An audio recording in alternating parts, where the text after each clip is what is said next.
এরপর প্রশ্ন হলো কবর বা কবরস্থান সামনে করে মুনাজাত করা যাবে কিনা।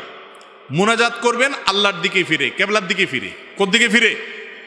কেবলার দিকে ফিরে। যে কোনো দিকে ফিরে মুনাজাত করতে পারেন, কিন্তু সাধারণত আপনি যদি কোনো দিকে ফিরতে চান তাহলে সে দিকটা হবে কেবলার দিক, কারণ আল্লাহর কাছে আপনি মুনাজাত করবেন, দোয়া করবেন। কবরের দিকে ফিরে দোয়া করবেন না, কারণ কবরবাসীর কাছে আপনি কিছু চাইতেছেন না। কবরওয়ালার কিছু ক্ষমতা আছে দেওয়ার?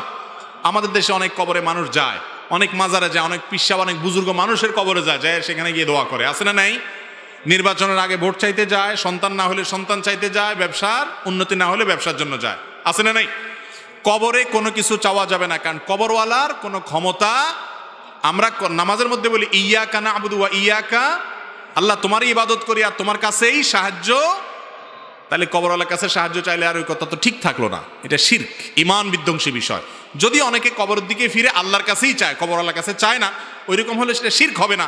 কিন্তু তারপরেও সাদৃশ্যটা তো মুশরিকরা যে যারা কবরের পূজা করে তাদের সাথে হয়ে যায়। এই জন্য কবরের দিকে নয়, বরং কার দিকে হবে? আল্লাহর কাছে দোয়া হবে। আর কবরস্থানে গিয়ে হাত তুলে দোয়া করতে হবে এমন কোনো কথা নাই। কবর জিয়ারতের জন্য সুন্নত হলো সালাম দিয়ে সেখান থেকে প্রস্থান করা, শিক্ষা গ্রহণ করে।